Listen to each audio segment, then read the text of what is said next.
nous analysons en deux volets. Sur la forme, nous estimons qu'il y a eu une démarche assez cavalière, tout simplement parce qu'il fallait dégager un opposant. On doit aussi rappeler que le M23 est allié de l'AMP à travers le CNDP. Nous rappelons aussi que dans cet hémicycle, il siège des députés issus de CNDP.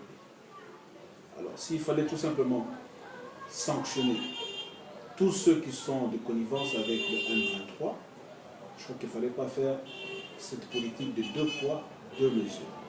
Nous estimons qu'il faut aller jusqu'au bout.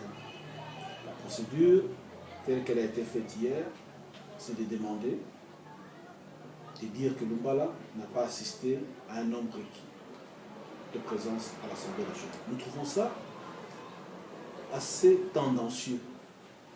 Je crois qu'on est allé chercher cette procédure tout simplement, comme je le dis, parce qu'il fallait dégager Lumbala. Combien de gens ne viennent pas à l'Assemblée nationale et pourquoi, pour toutes ces personnes, on n'a pas enclenché cette procédure-là? Je parle de la forme. Non, on peut citer Jean-Claude Wemba jamais siégé. Jean-Claude Wemba siège tous les jours à l'Assemblée nationale. Peut-être que vous n'êtes pas très attentif, il est à l'Assemblée nationale, mais il y en a bien d'autres dont je tairai de citer leurs noms. Ils sont connus pour X, Y raisons. Ils n'ont jamais siégé à l'Assemblée nationale et mieux encore, ils continuent à percevoir des émoluments. Pour toutes ces personnes, on n'a pas vu la majorité à l'Assemblée nationale s'est précipitée pour enclencher une procédure afin de les invalider. Mais, qu'à cela ne tienne, nous rappelons que le mouvement pour le renouveau a condamné et continue à condamner la démarche du M23 qui vient s'aimer la mort et la désolation au Congo. Nous condamnons le M23. Par conséquent, nous condamnons tous ceux qui viennent contribuer à cette entreprise macabre. Donc pour nous, au mouvement pour le renouveau, tous ceux qui viennent participer à l'instabilité, à la destruction de notre pays, à la violence dans notre pays, nous sommes contre. Vraiment, quand vous citez carrément le nom, pourquoi vous avez peur de citer le nom de Roger Nous n'avons pas peur de citer le nom de qui que ce soit. Nous disons ceci.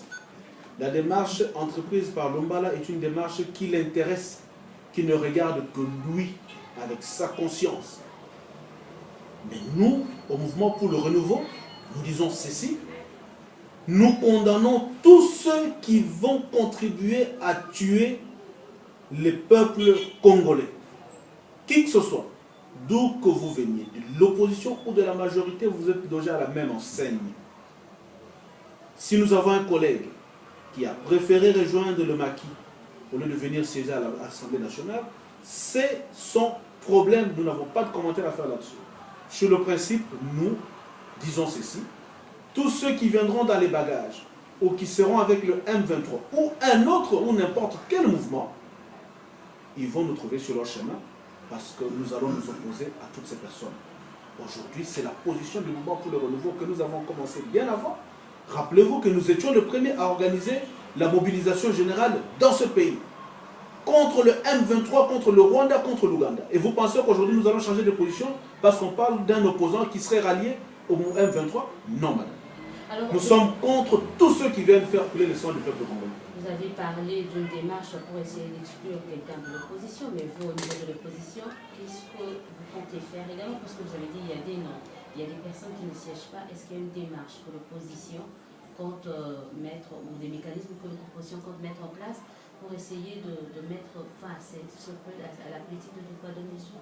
Nous allons continuer à dénoncer, c'est la seule arme qui nous reste, c'est de dénoncer le mal. C'est de dénoncer la politique de deux poids deux mesures. Qu'à cela ne tienne, l'Assemblée nationale a décidé par une plénière. Nous sommes respectueux de notre règlement intérieur et de la Constitution. Nous déplorons la démarche.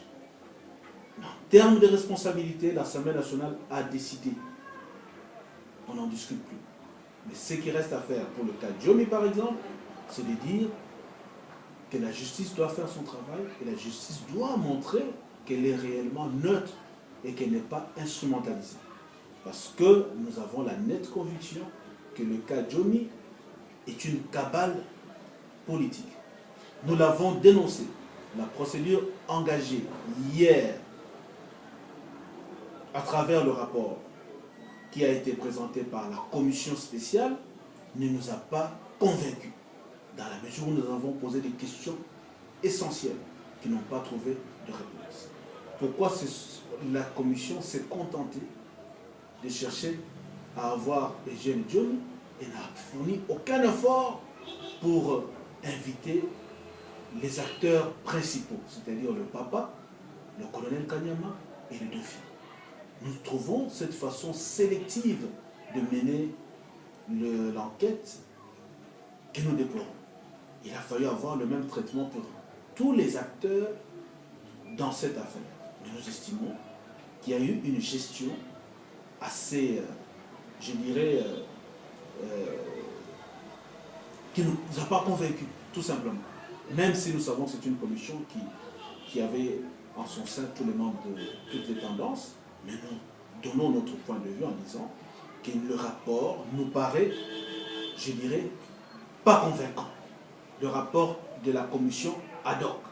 Parce qu'on aurait souhaité cette commission qui avait la possibilité, qui avait le pouvoir de convoquer toutes les parties prenantes dans cette affaire, ils ont laissé tomber une bonne partie, c'est-à-dire ceux qui acquisent, pour tout simplement se contenter de vouloir entendre le député Eugène Djomi. Nous continuons à croire que c'était une... Et puis on a l'impression qu'au niveau de l'Assemblée nationale, vous courez derrière les temps, vous faites des choses avec précipitation, ça a été le cas peut-être avec la commission PH. Non, madame, vous savez, tout simplement, c'est une question de hiérarchisation des matières à traiter. Comme vous le savez, nos collègues de la majorité présidentielle ne fonctionnent que sur base de leurs propres intérêts et de leurs calculs politiques. Si on peut dégager deux opposants encombrants de l'Assemblée nationale, ils ne vont pas hésiter là-dessus, c'est ce qu'ils ont fait, tout simplement. Nous continuons à croire qu'il faut qu'il y ait une gestion objective des matières à traiter à l'Assemblée nationale. Parce que là, nous avons l'impression que la majorité présidentielle veut aujourd'hui nous imposer une pensée unique au sein de l'hémicycle qui est supposée être le creuset de la démocratie. Et c'est bien triste pour notre démocratie parce que notre peuple attend de nous que nous puissions donner le meilleur de nous-mêmes dans un cadre tellement démocratique que chaque point de vue serait pris en compte.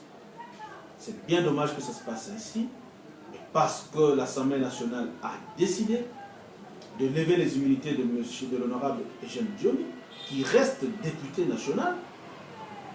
Nous attendrons que notre justice dise le droit et le bon droit pour rassurer tout le peuple congolais sur leur neutralité, l'objectivité et la conviction qui vont se fonder de cette situation sans parti pris et surtout pas sans instrumentalisation du pouvoir, parce que c'est ce que nous craignons. Michel, vous savez pas ce que...